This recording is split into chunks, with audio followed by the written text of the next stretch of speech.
Question there. Varun bhai, I will come to you. There is a question there. Sir, हर दौर की धर्म की राजनीति होती है, ज्ञान की राजनीति होती है, और आपने आज के ज्ञान की राजनीति के ऊपर लिखा है।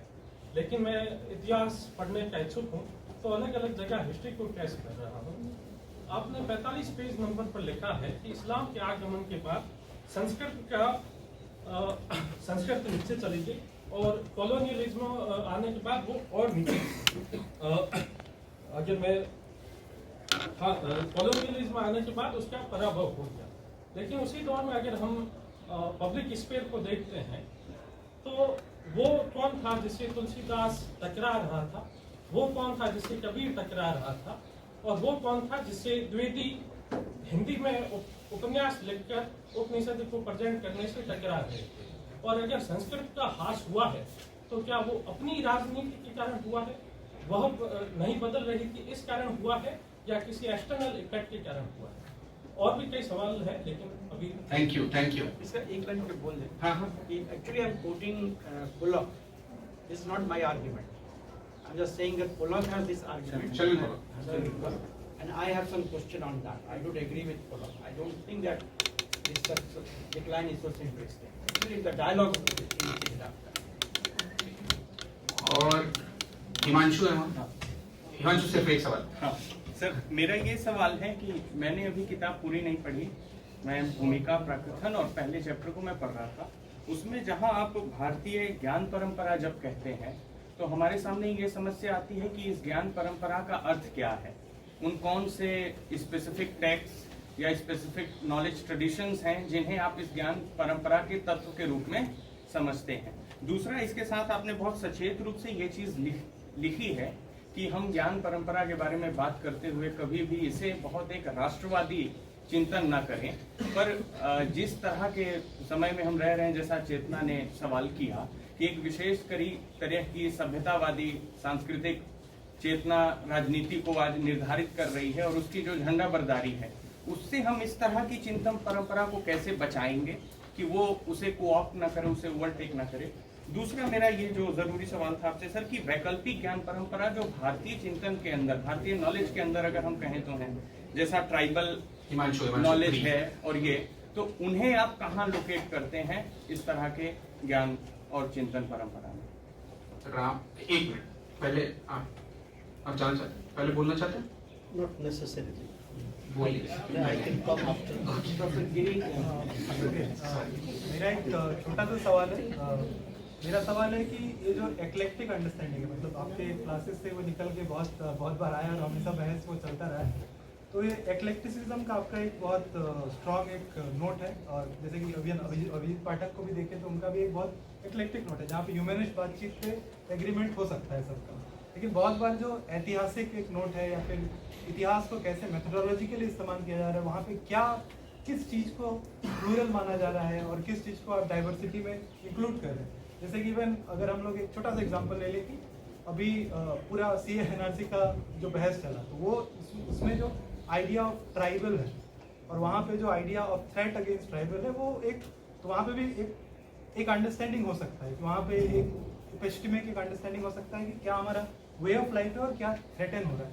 तो वहाँ पे रोमांटिसाइज्ड एक जो अगर वर्जन हम लोग बोले कि ये नॉलेज सिस्टम बहुत अच्छा है और इसको हम लोग छोड़ रहे हैं और इसको हम ले रहे हैं, वहाँ पे बहुत खतरा हो सकता है। तो मैं बोल रहा हूँ कि एक्लेक्टिक अंडरस्टैंडिंग ह्यूमनिस्ट तौर पे बिल्कुल चेरिश किया जा सकता है, लेकिन मेथोडोलॉजिकली वहाँ पे बहुत सारे दिक्कतें हैं।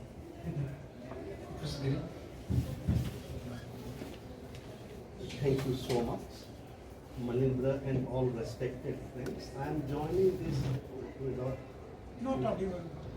not having read the book. Please use them. Thank you so much, Professor Thakur and all respected friends. I have not read the book, just listening to the conversation, a few queries. One is in terms of understanding human nature. This is very important, Purushartha and Vikara. And to Professor Pradhan, as Manindra has already said, this is not limited to Hindus only. The challenge before us is how do we bring these elements into a planetary understanding. Now there is idea of human nature also from Western tradition. If you look at that, what gives primal focus here is power. But as there was mentioned about Shraddha, but the notion of Shraddha in Bhagavad Gita is not surrender. Shraddha is quest. So therefore, another related question is that how do we open up the metaphysics of assumptions? For example, we have taken for granted that power is the end all and beyond of life. It is as much an assumption as Shraddha is. So the possibility for opening of our social inquiry, civilizational inquiry, is to what are the heuristic ways we can look at all societies and histories with dialogue with the Purushartha tradition, Dharma for example. Now what would be a resonance of Dharma in Islam? In Christianity, I am co-editing a book called Towards a New Dharma of Peace Building. So this is one thing. But in this Purushartha and Vikara, my query is that what is our engagement with three guna? I wonder whether Professor Thakur has engaged with that, Sattva, Raja and Tama. But this three guna, the idea of the three, not only in Indic tradition, but all tradition, three is not just a number. Three is an invitation for an open-ended plural. Then about secularism, as Professor Pradhan has rightly challenged us, we need to understand religion not with its assumptions. But then secular is the only category of thinking outside the frame. My submission is that the whole frame of the religious and secular misses a very important reality and critique, that is the spiritual. And there is in Indian tradition, as well as in all religious tradition, look at Judaism for example. If you read Karl Jasper's The Idea of Axial as Civilization, now all this axial as civilization which has produced this world religion, they have a dimension of power, but as well as an open spiritual quest. And in terms of engagement with thoughts, what I heard, that it seems that there is no deep engagement with Islamic thinkers in this moment, because and if you read Amartya Sen's latest biography, Home in the World, he talks about Khitimoy Sen. And he has written a book called Bharatavarsha Hindu Musliman Jukta Sadhana. And I'm just wondering if Professor Thakur has also engaged with Islamic thinkers, poets, and when they're writing, they're not just writing about Islam, Maulana Abul Kalam Azad, for example. And my final one or two query is that if the challenge is not authenticity, but indigeneity, but the challenge is also can we have a different realization of authenticity, and authenticity without boundaries in that sense, and authenticity which is not entrapped within a sense of initial assertion. And listening to all these speakers, I was thinking that the whole contemporary thought also does not end with Gandhi, Ambedkar and Tagore, but even in that period, one name which I have not yet heard is Sri Aurobindo. And Sri Aurobindo was also a kind of a open-ended seeker of Indian traditions. He has written on the Vedas and others. So these are, and my final query is, as it has been mentioned, that there is very little dialogue with the South Indian tradition. Therefore, the whole idea of Bharatiya Chintan has an indispensability of regional imagination. And all these regional imaginations, for example, here in North India, now if you look at Kushan Empire, in Kushan Empire, Mathura was not at the center, as you have mentioned, Uzbekistan. If you come to Odisha, now Odisha is not just a region of India. It had planetary or cosmopolitan and inter-regional dimension with East Asia similarly. So we need to open up what we call as Bharatiya Chintan to this kind of regionality, and each of the regionality also has its own transnational histories and cosmopolitan imaginations.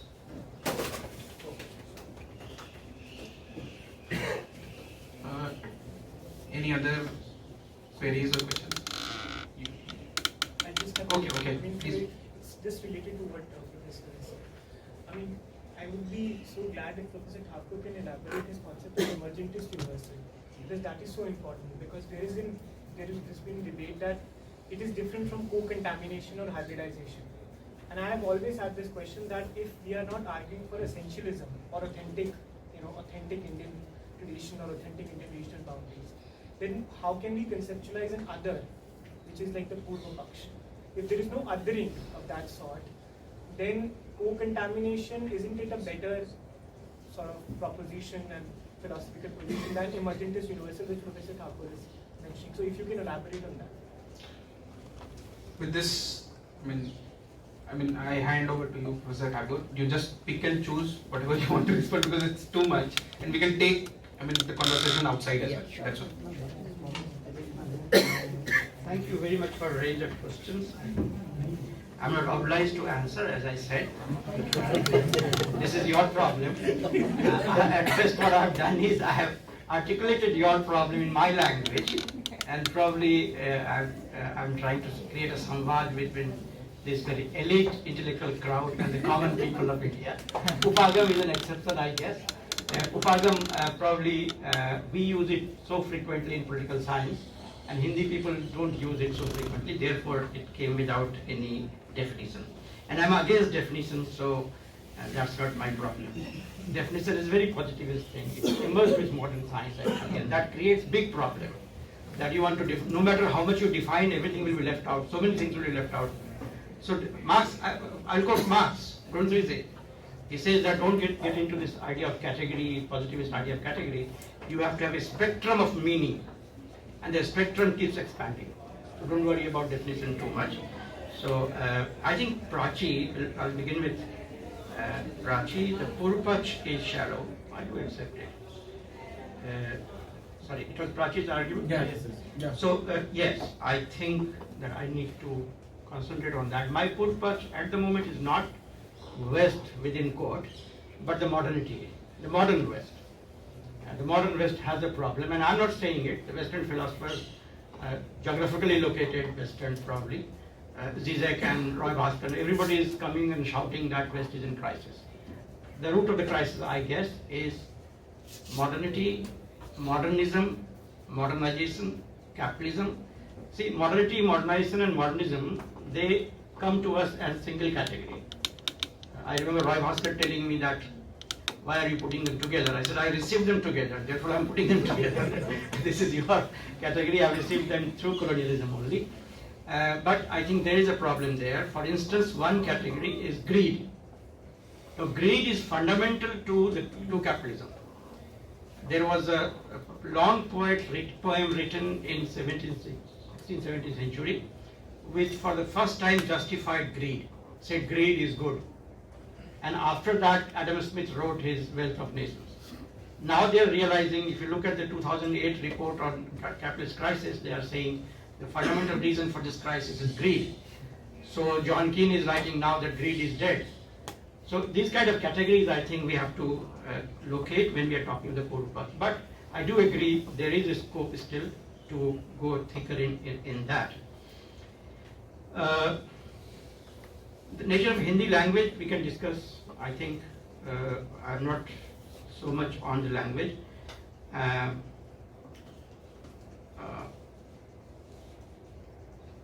So liberation theology, how much it could be successful today? I think my understanding is that liberation theology essentially is an idea articulated by Indian thinkers during their anti-colonial struggle.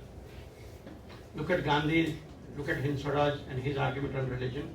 Look at Ambedkar, the most profound liberation theologist in contemporary times is Ambedkar, who is very clearly saying that religion is essential for society, but we have to understand there's a religion of principles and religion of rules. I think there's nothing better than that. That summarizes the entire argument produced in Latin America on this. I don't have any evidence to suggest that Latin Americans got this idea from Indian freedom struggle, but there could be some idea on that. One thing is coming up again and again. That is what Varun said, emergentism and eclecticism. There is a difference between that. I am not an eclectical philosopher, not at all. If somebody is getting Ram, if you are getting that I'm eclectical and trying to do goody-goody things, I'm sorry. I'm making people absolutely uncomfortable, and I would be very happy if I make everybody very uncomfortable. I think what I'm suggesting is that there's a need to have a dialogue, and in dialogue, we will have to be absolutely honest and but respectful, critical but respectful. And that comes to me from famous philosophy called Anekantvad.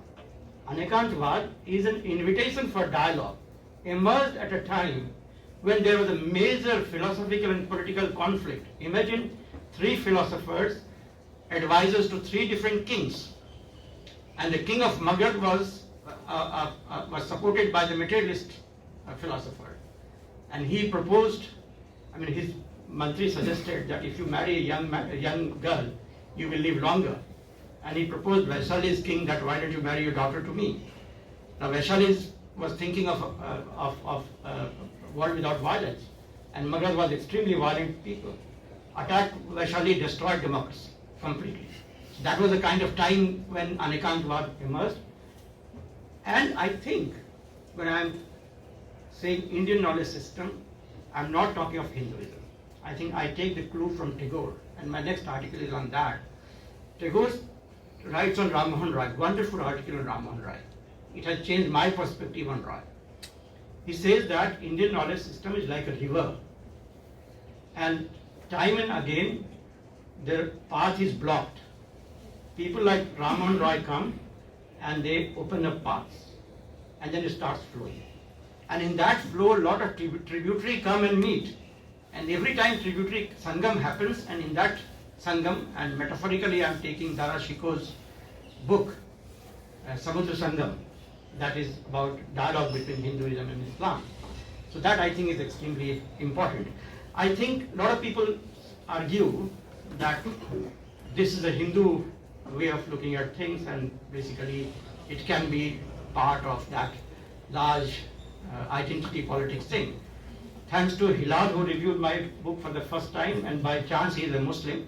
He's an old friend of mine. So people have stopped. दबी जबान में लोग बोलते हैं कि ये तो हिंदुत्व जैसा लगता है. हिलाल ने रिव्यू कर दिया, लोगों ने बोलना बंद कर दिया है.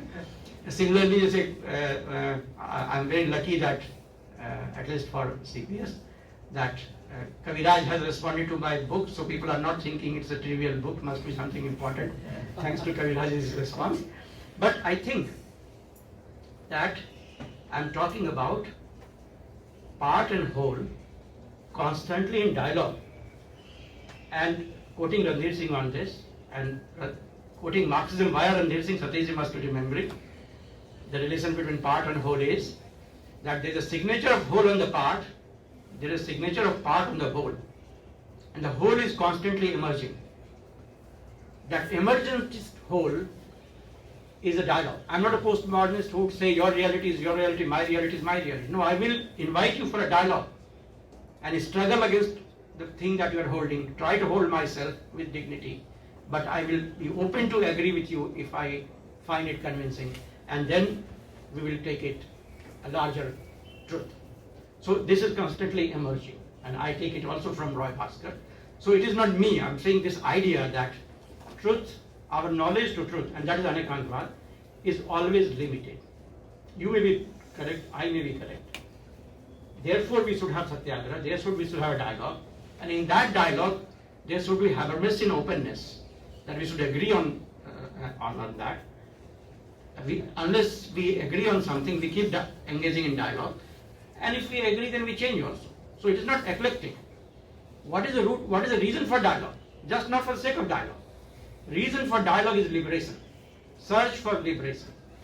So any humiliation, any structure of domination that is limiting human beings' capacity to realize themselves, that needs to be broken. The dialogue is created for that, to create a philosophy of that kind.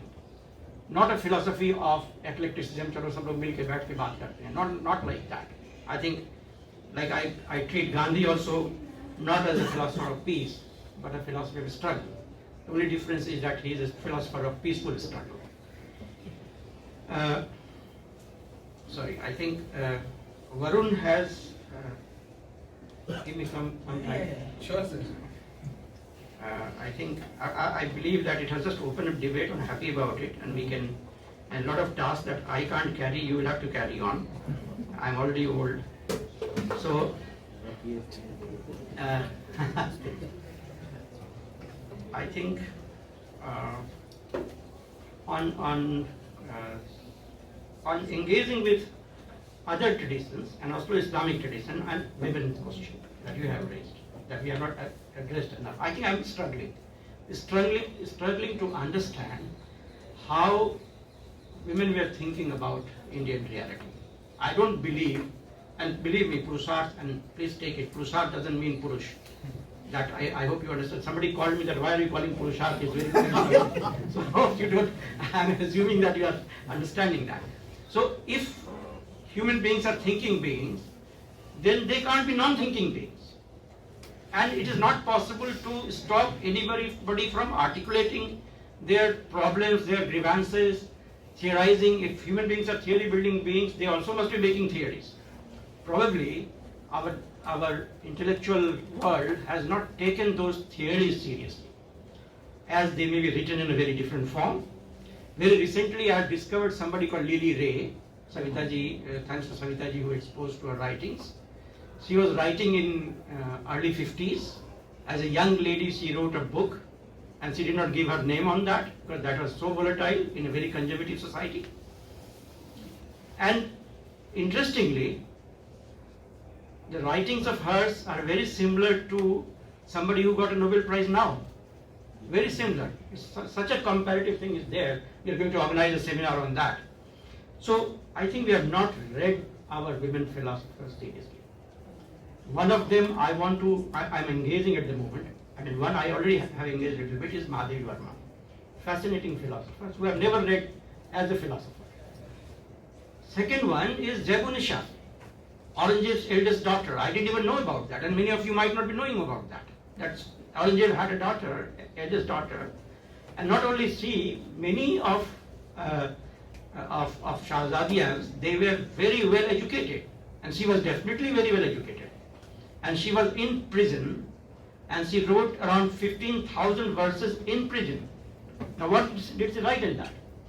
No medieval historian has told us as yet that what is the philosophy of that lady. She was a philosopher. She was trained as a philosopher. She was talking of astronomy, astrology, mathematics, whatnot. Several languages she knew. At best what is available to us is 50 verses translated in English, that's it, out of 15,000. And a French writer's book on her, which is such a third-rate book, because it always gives 20 pages on something, then says she must have been there. So it doesn't make any sense. So probably we have never taken them seriously, and there are many such philosophers. And many such characters in novels who are philosophers. Premchand's Premashram, wife of the revolutionary, is a philosopher first, right? She is inside the family, then she decides to come out, then she articulates. Tagore's characters, so they are also philosophers. Problem with the philosophy department has been that they have taken very narrow definition of philosophy. And for a long time, political philosophers thought that India doesn't have political philosophy. Lord Bhikkhu Parekh said that now I believe India has a political philosophy but not a political theory. So if we are human beings and human beings are theory making built beings, and we don't have a theory, then I don't know what we are. So that's a tragedy. Then this Triguna thing, I think, yes, I have considered but not written in this. And this is very important, and this is connected with time and space. So Vikar and time and space. I think we can talk about this. That's very, very interesting thing. Navudharvad and Dharmik Navjagaran, and there is a very interesting point there. I think the present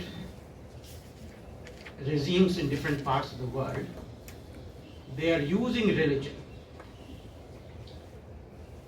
And they are using religion. The question is not that they are using it. Question is, why are they using it and how are they using it? Why religion becomes available to them to be used. Hence, to quote a socialist thinker who has said that secularism is a very comfortable word to hide behind in order to avoid talking about religion. So how can you talk about religion, secularism without talking about religion? And actually you have abandoned the agenda of religious reform. The last chapter is about that. That the tradition of internal critique of religion has been there in every religion. And no religion, Pradhan Sahib, you are right, no religion has been static. And thanks to Hilal, who has told me this in early stage when we were working together on this idea, that no religion is static, every religion has internal critique. And the last point about Althusser. You know, this question came to me long back about human nature and Althusser's argument when I was working on liberation theology in Nicaragua, and his argument is of interpellation. Interestingly, Althusser was a great friend of Lacan. And Lacan has a very interesting theory of ego. His concept of ego is that it is always in conflict. And therefore, whenever you think human beings are just agencies, subjected, interpellated by ideological structure, at that moment you can understand that this agency is not static, it is dynamic, and it may change fundamentally. My favorite example is the film called Kashmir Mission Kashmir, when the militant gets transformed immediately. With one sentence transforms it completely. So I think that opens up Althusser's idea of human nature and tells us that Althusser probably is trying to understand one dimension of it. But that does not, and that is very important. I still find it very important, but that does not close the possibility of taking into account other aspects of human beings. Thank you very much. Thanks a lot.